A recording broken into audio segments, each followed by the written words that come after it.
গল্পের সুর চ্যানেলে সবাইকে স্বাগত জানাচ্ছি।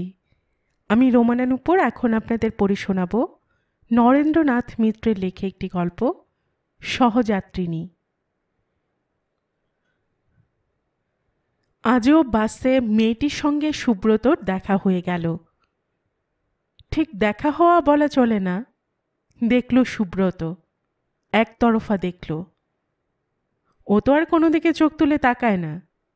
লেডিস সিটে জানালার ধারে নির্দিষ্ট জায়গাটিতে বসে চোখের সামনে বই কি মাসিক পত্রটত্র একখানি খুলে ধরে। শীতের দিনে জাম্পার টাম্পার কিছু একটা বনে।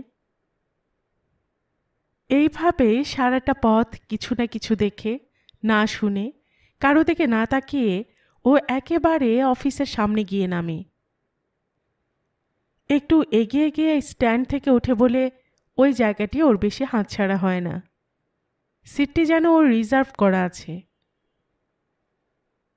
প্রায়ই দেখা হয় সুব্রতর সঙ্গে, প্রায়ই দেখা হয়। দেখা তো হবেই। এই বাসটা তারও অফিসের বাস। এর পরের বাসে গেলে তাকে লেট হতে হয়। যেদিন ওকে দেখে না সুব্রত, সেদিন কেমন যেন একটু অস্বস্তি বোধ করে। মনে মনে ভাবে, আজ কি কামাই করল, অসুখ বিসুখ হলো, নাকি অন্য বাসে চলে গেল। আবার এই একতরফা দেখার মধ্যেও অস্বস্তি বড় কম নেই। বিশেষ করে কোনো চেনা মেয়েকে যদি এইভাবে দূর থেকে দেখতে হয়, কোনো পরিচিতা মেয়ে যদি এমন করে সম্পূর্ণ অপরিচিতা হয়ে যায়, তাহলে তার দিকে চোখ পড়লে নিজেরই সম্ভ্রম বোধে লাগে, একটু অপমানের খোঁচা মনে গিয়ে পৌঁছায়। সুব্রত চেষ্টা করে না দেখবার, না তাকাবার। বেশিরভাগ দিনই সফল হয়।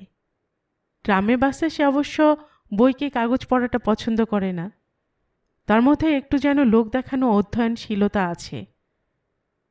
সে যে অফিসে কি বাড়িতে খুবই কর্মব্যস্ত, এ কথাটি ওই অভ্যেসের মধ্যে উচ্চারিত হয়। আসলে অত ব্যস্ততা সুব্রতর নেই। ইচ্ছে করলে সে বাড়িতে পড়বার সময় পায়।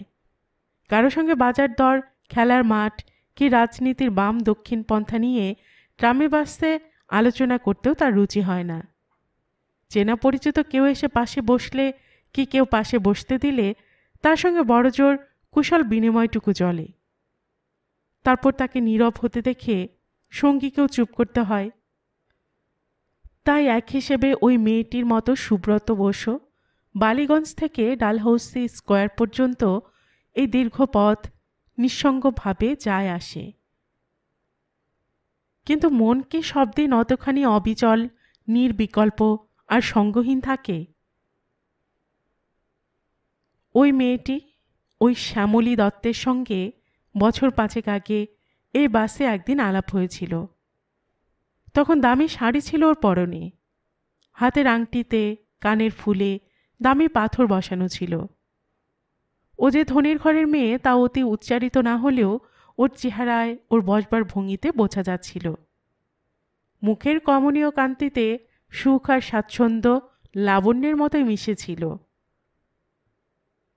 এখন অবশ্য সে অবস্থা ওদের আর নেই, অনেক পরিবর্তন হয়েছে।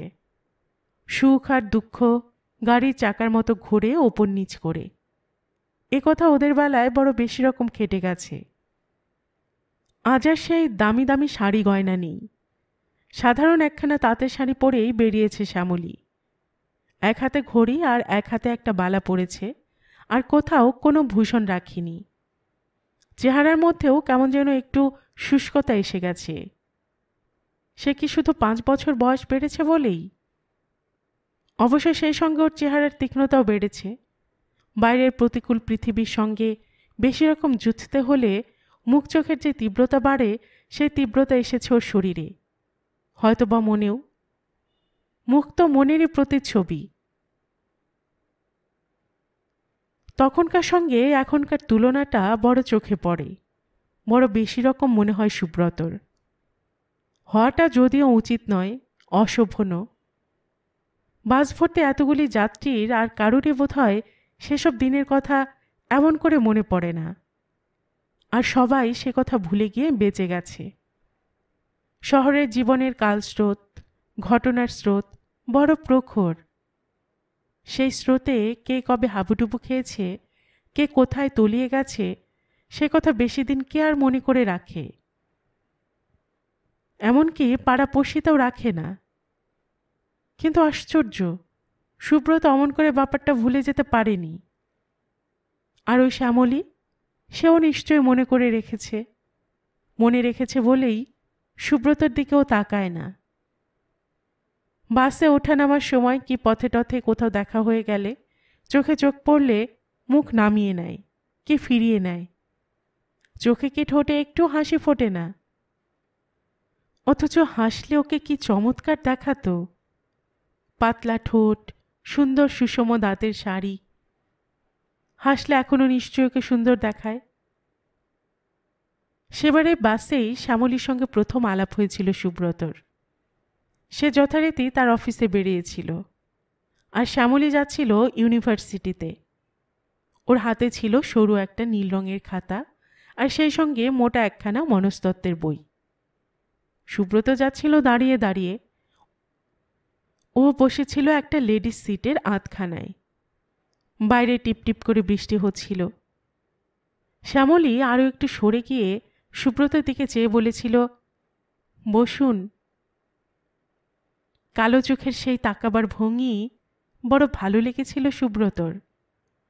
গলাটুকু বড় মিষ্টি শুনিয়েছিল। অবশ্য এই ধ্বনিটুকু শুনবার কথা ছিল না। ও শুধু চোখের ইশারায় বসতে বললেই পারত, এমনকি না তাকিয়ে। কিছু না বলেও বসতে বলা যেত।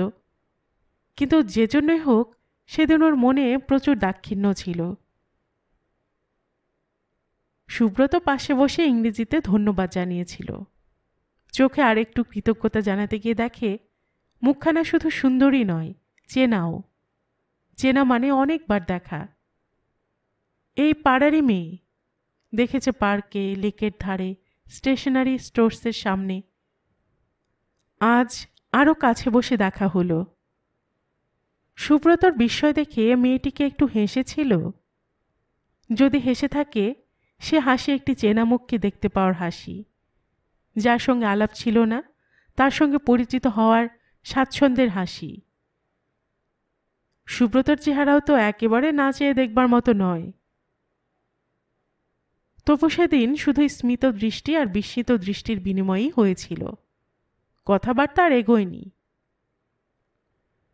সুব্রত ইচ্ছে করলে যে আলাপকে আরও এগিয়ে নিয়ে যেতে না পারত তা নয়, কিন্তু নাগরিক রীতিতে বাধ্য। তারপর আরও কিছুদিন শুধু পথে টথেই দেখাশোনা হলো, সেই হাসি আর দৃষ্টি বিনিময়। কিন্তু তা শুধু একটি নিমেষের মধ্যেই শেষ হয় না। আড়ালে এসে তার মাধুর্য যেন আরও বেড়ে যায়। কিসের একটা মৃদু অস্পষ্ট প্রত্যাশা ভবিষ্যৎকালের মধ্যে পথের রেখা এঁকে দিতে দিতে এগোতে থাকে। ততদিনে মেয়েটি কোন বাড়িতে থাকে, কোন বাড়ি থেকে বেরোয়, সুব্রত তা লক্ষ্য করে দেখেছে। ইঞ্জিনিয়ার আর কে দত্তের বাড়ি। দোতলা, দুগ্ধ ধবল রং। সামনে বাগান, তাতে অজস্র মৌসুমি ফুল। বাদিকে গ্যারেজ আছে, যে গ্যারেজ প্রায় শূন্যই থাকত। অতি ব্যস্ত মিস্টার দত্তকে নিয়ে গাড়ি সবসময় ঘোরাফেরা করত। শুধু ওদের ওই গাড়িতে উঠবার একদিন সুযোগ হয়েছিল সুব্রতর। অনেকদিন বাদে এলিটে ইংরেজি ছবি দেখতে গিয়েছিল। একটি বন্ধুর আসবার কথা ছিল, সে কথা রাখেনি। সেখানেও এই প্রতিবেশিনীর সঙ্গে দেখা হয়ে গেল। নাটকের আগে এই নাটকের ঘটনাটুকু ঘটে যাওয়ায় সুব্রত অতিমাত্রায় খুশি হয়েছিল। নিশ্চয়ই সে তা চেপে রাখতে পারেনি। শ্যামলীর সঙ্গে তার এক ছোট ভাই ছিল, প্রণব। বছর 15-16 বয়স। শ্যামলী যে কোনো বন্ধুর সঙ্গে না এসে তার ভাইয়ের সঙ্গে এসেছে, তার জন্য মনে মনে কৃতজ্ঞ হয়েছিল সুব্রত।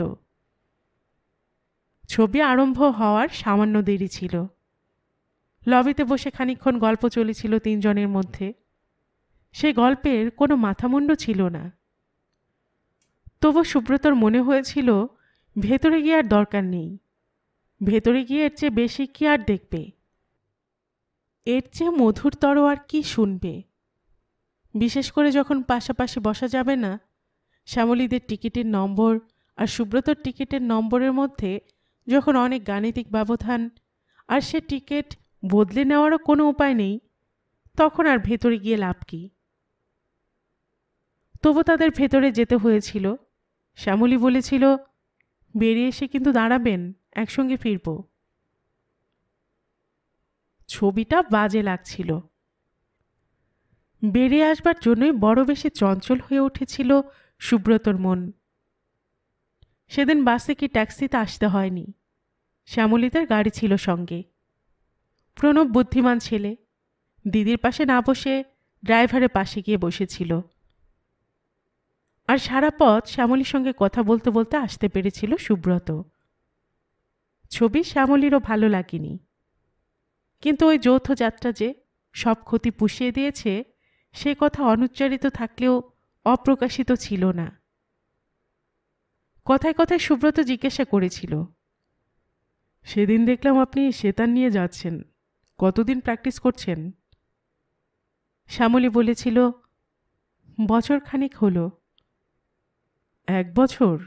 আপনি তাহলে আমার চেয়ে 7 মাসের সিনিয়র। শ্যামলী হেসে বলেছিল, আপনারও এসব আছে বুঝি? কতদিন বাজাচ্ছেন?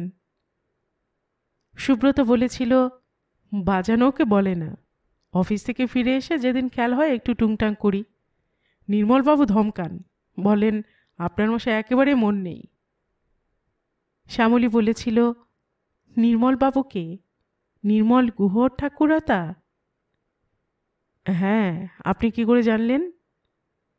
শ্যামলী বলেছিল, আমি যার কাছে শিখি তিনি ওর বন্ধু, ইস্তাক হোসেন। সুব্রত বলেছিল, বাহ, চমৎকার তো, এক বন্ধুর ছাত্রী আর এক বন্ধুর ছাত্র। আমাদের মধ্যে তাহলে কি সম্পর্ক হলো বলুন তো? শ্যামলী হেসে বলেছিল, আমি অত হিসেব করতে জানি নে, আপনি বসে বসে ভাবুন। ভাববার চেয়ে সেদিন নির্ভাবনায় কথা বলতে ভালো লাগছিল সুব্রতর। জিজ্ঞাসা করেছিল, আপনি কি খুব রেয়াজ করেন? শ্যামলী বলেছিল, কই আর তেমন করতে পারি, সেতার নিয়ে বসতে দেখলে বাবা ধমকান, ভয় দেখিয়ে বলেন, তুই ফেল করবি, আগে পড়াশোনাটা সেরে নে, তারপর যা খুশি তাই করিস। আপনি বুঝি আপনার বাবার খুব বাধ্য মেয়ে? অবাধ্য হবার কি জো আছে? বাবা আমাকে বড্ড ভালোবাসেন, আমাকে ছাড়া ওর এক মুহূর্ত চলে না। এই নিয়ে পিনুদের কি হিংসে! এই বেসুরো প্রসঙ্গটা সুব্রত বেশিক্ষণ চলতে দেয়নি, তাড়াতাড়ি ফের রাগরাগিনীর প্রসঙ্গ এনে ফেলেছিল। চৌরঙ্গি থেকে বালিগঞ্জের পথটা সেদিন বড় ছোট হয়ে গিয়েছিল। ভদ্রতা আছে শ্যামলীদের। লেক টেম্পল রোডে সুব্রতদের বাড়ির সামনে গাড়ি দাঁড় করিয়ে তাকে নামিয়ে দিয়ে গিয়েছিল। সুব্রত বলেছিল, ভেতরে আসবেন না? শ্যামলী বলেছিল, না না, আজ থাক, আজ বড় রাত হয়ে গেছে, আর একদিন আসব, কিন্তু তার আগে আপনার একদিন আসা উচিত। সুব্রত বলেছিল, বেশ তো যাব, কিন্তু একটি শর্ত আছে, আপনার বাজনা শোনাবেন। শ্যামলী বলেছিল, ওরে বাবা, আগে শিখে নিই, তারপরে শোনাবো। ওসব শর্ত টর্ত থাকলে আপনাকে অনন্তকাল অপেক্ষা করতে হবে। একেবারে অনন্তকাল? অমন করে হতাশ করবেন না, ধৈর্যের অমন শক্ত পরীক্ষা নেবেন না। শ্যামলী মৃদু হেসেছিল, কোনো কথা বলেনি। তারপর সুব্রতর আর ওদের বাড়িতে যাওয়া হলো না। ঘটনা অন্যদিকে মোড় নিল। শ্যামলীর সঙ্গে আলাপ পরিচয়ের কথা সুব্রতর মা কি করে টের পেয়েছিলেন জানা যায় না। বোধহয় কোনো বিশ্বস্ত বন্ধু বিশ্বাসঘাতকতা করে থাকবে। তার অনেক দিন আগে থেকেই মা বিয়ে কর বলে সুব্রতকে উত্ত্যক্ত করে তুলছিলেন। বিয়ে করবে না এমন ধনুর্ভঙ্গ পণ তার ছিল না, কিন্তু যাকে দেখবে তাকেই ঘরে তুলবে, অত উদারতার অভাব ছিল। ইনকাম ট্যাক্স অফিসার গ্রেডে চাকরিটা পাকা সুব্রতর। পৈতৃক দোতলা বাড়িটির একাই উত্তরাধিকারী। বোনের বিয়ে বাবাই দিয়ে গেছেন, ছেলের ওপর কোনো দায় চাপিয়ে যাননি। এমন নির্ঝঞ্ঝাট সংসার সুলভ নয়, তাই ভালো ভালো সম্বন্ধই আসছিল। অনরা তরুণী মেয়েদের যে পরিমাণ ফটো জমেছিল তা দিয়ে এক প্রদর্শনী খোলা যেত, কিন্তু দেখে শুনে সুব্রতর তেমন আগ্রহ হচ্ছিল না। মা কেবল ধমকাচ্ছিলেন, তুই কি চাস বলতো, অপসরী কিন্নরী না পটে আঁকা ছবি? সুব্রত বলেছিল, না, পটে আঁকা দিয়ে কি হবে, যে হেঁটে চলে বেড়াতে পারবে, ঘরের কাজকর্মে তোমাকে সাহায্য করতে পারবে, সেবা শুশ্রূষা করতে পারবে, তেমন একজন কানায় ভালো। কি করে মা দত্তদের সঙ্গে যোগাযোগ করলেন তিনিই জানেন। খবর পাঠালেন ভবানীপুরে সুব্রতর কাকাকে। বাবার জ্যাঠতুতো ভাই, আলাদা অন্য হলেও প্রায় এসে খোঁজখবর নেন। এসব বিয়ে চুরোর ব্যাপারে যথেষ্ট উৎসাহ। কাকা এলেন, কাকিমা এলেন, খুড়তুতো বোন ইলা এলো সঙ্গে। দলবল নিয়ে ওরা গিয়ে মেয়ে দেখে এলেন।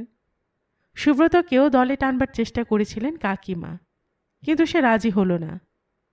ইলা বলল, দাদার কি দেখবে, দাদার তো অনেকবার দেখা মেয়ে। সুব্রত বলেছিল, কে বলল তোকে? ইলা বলেছিল, অনেক গুপ্তচর আছে আমাদের, তোমরা একসঙ্গে সিনেমা দেখেছ, ট্রামে বেরিয়েছ, ট্যাক্সিতে বেরিয়েছ, কারে বেরিয়েছ, এখন শুধু প্লেনে আর রকেটে ভ্রমণ বাকি। সুব্রত বলেছিল, বিয়ের পর তুই বড় মুখোড়া হয়েছিস। ইলা জবাব দিয়েছিল, তুমি ঠিক উল্টোটি হবে দাদা, আমিও আগেই বলে রাখলাম, উপযুক্ত হাতে পড়লে আচ্ছা জব্দ হবে। মেয়ে দেখে সবারই পছন্দ হয়ে গেল। সুব্রত আগেই বলে দিয়েছিল, মা, কোনোরকম দাবি দেওয়ার কথা যেন তোলা না হয়, ওসব আমি পছন্দ করি না। মা বললেন, বুঝেছি বাপু, আমাকে আর বেশি বলতে হবে না।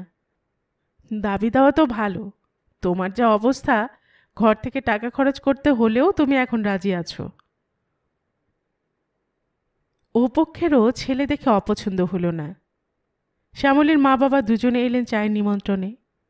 বাবা গুরুগম্ভীর রাশভারী মানুষ, খুবই ব্যস্ত, আধ ঘন্টার বেশি সময় দিতে পারলেন না। আধ কাপ চা খেলেন, ডায়াবেটিস আছে বলে মিষ্টি টিষ্টি কিছু খেলেন না। ওই সময়টুকুর মধ্যেই জিজ্ঞাসা করে নিলেন অফিসে সুব্রতর কতদিনের চাকরি, কীরকম প্রসপেক্ট, বাবার ওকালতি পেশা কেন নিল না সুব্রত, ব্যবসা ট্যাবসার দিকে ঝোঁক আছে কি না, কোন কোন কোম্পানির শেয়ার কেনা আছে। শ্যামলীর মা দোহারা চেহারার লজ্জাপতি মহিলা। তিনি সুব্রতর সঙ্গে প্রায় কোনো কথাই বললেন না। একটু আড়ালে বসে মার সঙ্গে গল্প করলেন আর পানদোক্তা খেলেন। ওরা চলে গেলে সুব্রত মাকে জিজ্ঞাসা করল, কি মনে হলো মা, ইন্টারভিউতে উতরে গিয়েছি তো? মা হেসে বললেন, আমার খোকার কি দুশ্চিন্তা, এত চিন্তা তো কলেজের পরীক্ষাগুলির সময় দেখিনি, চাকরির ইন্টারভিউর সময়ও দেখিনি। মনে তো হয় পাশ করেছ, চিন্তা তো ওদেরও আছে। অনেকগুলি ছেলে মেয়ে, দুটির বিয়ে দিয়েছেন, আরও দুটি বাকি, ছেলেও বুঝি গুটি তিনেক, সবই ছোট ছোট। শ্যামলের মা বলছিলেন, ওদের হাতে আরও নাকি ভালো সম্বন্ধ ছিল, কিন্তু মেয়ে তার ভাই বোন বন্ধুদের কাছে যা বলেছে, কি বলেছে সে কথাটুকু না বলে মা ফের আর একটু হাসলেন। শুধু দিনক্ষণ ঠিক হয় বাকি রইল। ওদের গুরুদেব গেছেন কাশীতে, তিনি ফিরে এলে পঞ্জিকা দেখবেন, হয় সামনের মাঘ ফাল্গুনে, না হয় শ্যামলীর পরীক্ষার পর। কিন্তু শুভ দিন আসবার আগেই অপ্রত্যাশিত অশুভ দিন এসে গেল। আর কে দত্তের বাড়িতে পুলিশ এসে হানা দিল। তার বিরুদ্ধে গুরুতর সব অভিযোগ, বিশ্বাসভঙ্গ, জালিয়াতি, প্রতারণা, ষড়যন্ত্র। সরকারি কন্ট্রাক্ট নিয়ে যেসব কাজ তিনি করেছেন তাতে অনেক ফাঁকি ধরা পড়েছে, হিসেবের গরমিল হয়েছে লাখখানেক টাকার। সুব্রতর মা বললেন, কি বিশ্রী সব ব্যাপার বলতো। সুব্রত গম্ভীরভাবে বলেছিল, বিশ্রী বই কি। মামলা চলল বছর তিনেক ধরে। প্রেসিডেন্সি ম্যাজিস্ট্রেটের কোর্ট থেকে সেশনে, সেশন থেকে হাইকোর্টে। আপিলে সুবিধে হলো না, কয়েকজনের গুরুতর রকমের শাস্তি হলো। আর কে দত্ত পেলেন 2.5 বছরের আড়াই। সবাই স্তম্ভিত, এ কি ব্যাপার। অবশ্য অনেকে কানাঘুষো করতে লাগলো, এ ব্যাপার নতুন নয়, এবারই ধরা পড়েছেন। সুব্রতদের সঙ্গে তো তেমন আলাপ নেই। এইসব গোলমালের মধ্যে দেখা সাক্ষাতের চেষ্টা করলে ওরা কিভাবে নেবেন বলা শক্ত। তবু গোড়ার দিকে একবার খোঁজ নিতে গিয়েছিল সুব্রত। গেটে বলেছিল দেখা করবার হুকুম নেই। তখন ভেতরে যাচ্ছেন শুধু বড় বড় উকিল, ব্যারিস্টার আর ওদের নিতান্ত ঘনিষ্ঠ আত্মীয় স্বজন। সুব্রত তাদের মধ্যে পড়ে না। শ্যামলের নামটা মুখে আনি করেও আনতে পারেনি, সংকোচ বোধ করেছে। এইসব দুর্যোগের মধ্যে কোনো শুভ কাজের কথা উঠতেই পারে না। তবু পরোক্ষভাবে অস্ফুট স্বরে উঠেছিল। শ্যামলী সম্পর্কিত এক মামা এসে বলেছিলেন, কথাবার্তা যখন ঠিক হয়ে আছে তখন একটা দিন দেখে, অবশ্য খরচপত্রের জন্য ভাবনা নেই, মেয়ের বিয়ের টাকা ওরা আলাদা করে তুলে রেখেছেন। কিন্তু টাকাই তো সব নয়, এমনকি রূপবতী স্ত্রীও সব নয়। সামাজিক মানুষকে কুলশীল মানমর্যাদার কথাও ভাবতে হয়। তাই প্রস্তাবটা আর এগোয়নি। সুব্রতর মা বলেছেন, অত ব্যস্ত হবার কি আছে, ওদের বিপদ আপদটা কাটুক, তারপর সব দেখা যাবে। এসব ঝামেলা ঝঞ্ঝাট অশান্তির মধ্যে কারুরই তো মনের অবস্থা। বিপদ আপদ কাটেনি। কনভিকশনের 6 মাস পরেই মিস্টার দত্ত হার্ট ফেল করে মারা গেলেন। ব্লাড প্রেশার নাকি আগে থেকে ছিল। অবশ্য তার এই আকস্মিক মৃত্যু স্বাভাবিক কিনা তা নিয়েও বেশ কিছুদিন ধরে আলাপ আলোচনা আর গবেষণা হয়েছিল পাড়ায়। তারপর আস্তে আস্তে সব থেমে গেল। শোনা গেল ওদের গাড়িটা বিক্রি হয়ে গেছে। মামলার খরচ মেটাবার জন্য সমস্ত সঞ্চয় শেষ হয়েছে। কে যেন বলল বাড়িটাও পুরোপুরি দায়মুক্ত নয়। সবে অবশ্য বাইরে থেকে শোনা, ওদের কারো সঙ্গে আর দেখা সাক্ষাৎ হয় না সুব্রতর। শুধু সুব্রতর কেন, তার জানাশোনা কারো সঙ্গে হয় না। ওরা যেন ওই বাড়িখানির মধ্যেই শেষ আশ্রয় খুঁজে নিয়েছে। পাড়ার কাউকে ওরা ডাকে না, কারো বাড়িতেও ওরা যায় না। রাস্তায় কারো সঙ্গে দেখা সাক্ষাৎ হলে নিজেরাই মুখ ফিরিয়ে চলে যায়। সুব্রতর এক বন্ধু শিবতোষ ওদের বাড়ির উল্টো দিকে থাকে। শিবুদের বাড়ি থেকে সবই দেখা যায়, মানে আগে যেত, এখন আর যায় না। শিবু বলে ওদের জানালা দরজা সব বন্ধ, যেন এক অবরুদ্ধ দুর্গ বানিয়ে রেখেছে। দুর্গই বটে। একটি পার্সি পরিবার ওদের দোতলাটি ভাড়া নিলেন। শুধু বুড়ো বুড়ি, আর কেউ নেই, আর কোনো ঝামেলা নেই। বোধহয় ওইরকমই ওরা চেয়েছিল। নিজেরা নেমে এসেছে একতলার 2-3খানা ঘরে। আর কে দত্তের আশ্রিতের সংখ্যা কম ছিল না, তারা সব বিদায় নিয়েছে। শুধু যাদের আর কোথাও যাবার জো নেই তারাই আছে। 5টি ছেলে মেয়ে আর তাদের মা। ভাই বোনদের মধ্যে শ্যামলী এখন বড়। শিবু বলতো মেয়েটা বড় টাচি হয়ে গেছে। সুব্রত জিজ্ঞাসা করেছিল, কিরকম? কেউ সামান্য কিছু বললে ওর মুখ কালো হয়ে যায়, শক্ত হয়ে যায়। ওদের বাবার কোনো দোষ ছিল বলে কেউ স্বীকার তো করেই না, বোধহয় বিশ্বাসও করে না। যারা ওদের বাবাকে সম্মান করতে পারবে না তাদের সঙ্গে কথা পর্যন্ত বলতে ওরা অনিচ্ছুক। ফলে পাড়ায় ওদের কথা বলবার মতো কেউ নেই। নেই যে তা সুব্রত জানে।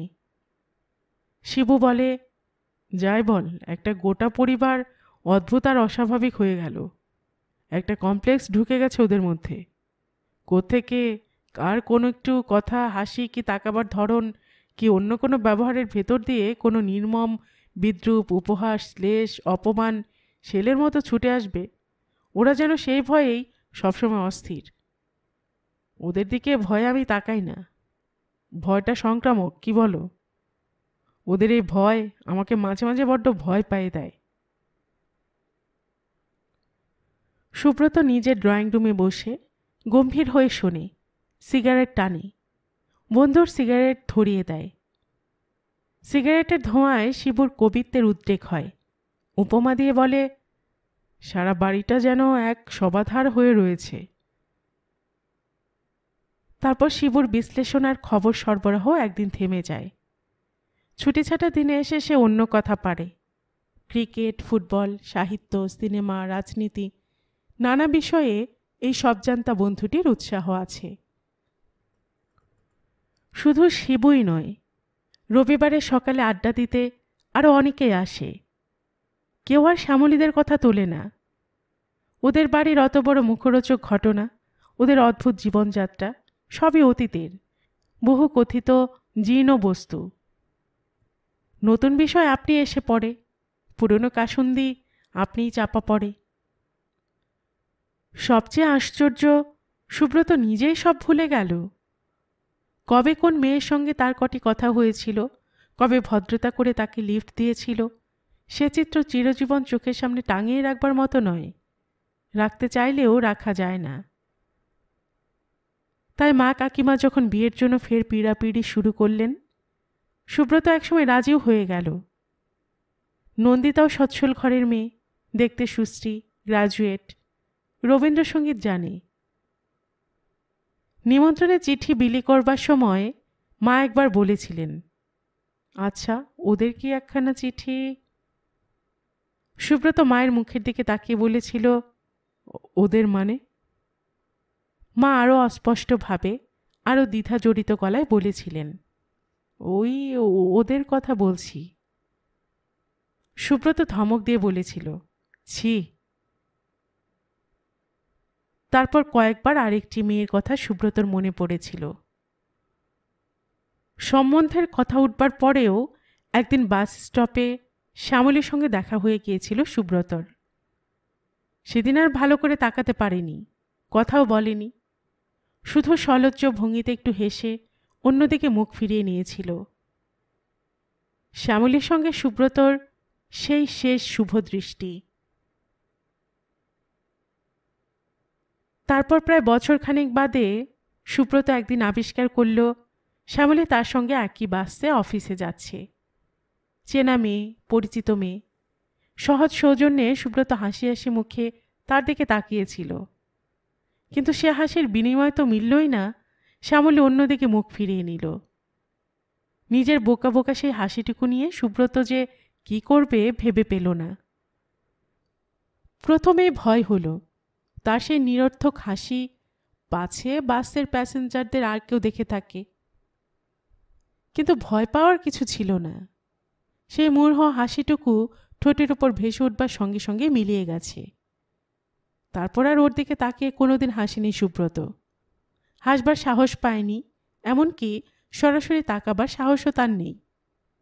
কিসের একটা অপরাধ বোধ তাকে ভেতরে ভেতরে দুর্বল করে দিয়েছে। তবু চোখ দুটি সবসময় নিষেধ মানে না।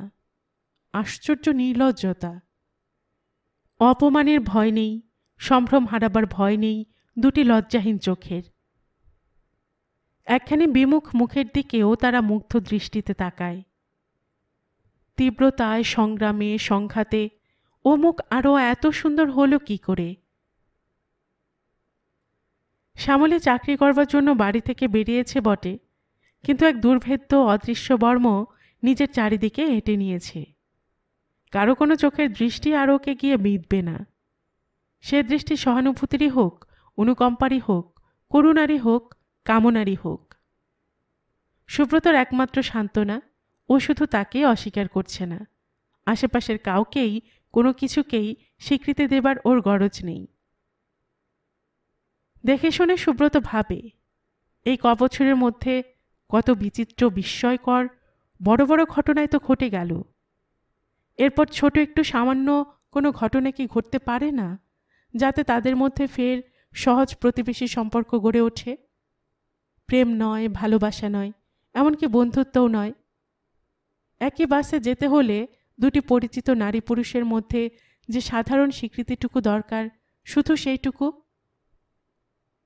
যে মেয়ে জীবনযাত্রার সঙ্গিনী হতে পারত, সারাটা পথ তার সঙ্গে একই বাসে গিয়েও সে সহযাত্রিনী হয় না। সুব্রত চেষ্টা করেও তা করতে পারে না। নিজের এই ব্যর্থতায় সুব্রত কোনোদিন ওর ওপর রাগ করে, কোনোদিন বা নিজের উপর। পর মুহূর্তে এই নিষ্ফল অসহায় আক্রোশের জন্য তার লজ্জাও হয়। কোনোদিন বা সুব্রত ভাবে যখন ওর সিঁথিতেও সিঁদুর উঠবে, সচ্ছল সংসারে সুস্থ সুন্দর স্বামীর ভালোবাসায় ধন্য হবে, সন্তানের মা হবে, তখন এই ঊষর ধূসর মরুভূমি ফের তার সেই শ্যামলী হয়ে উঠলেও উঠতে পারে।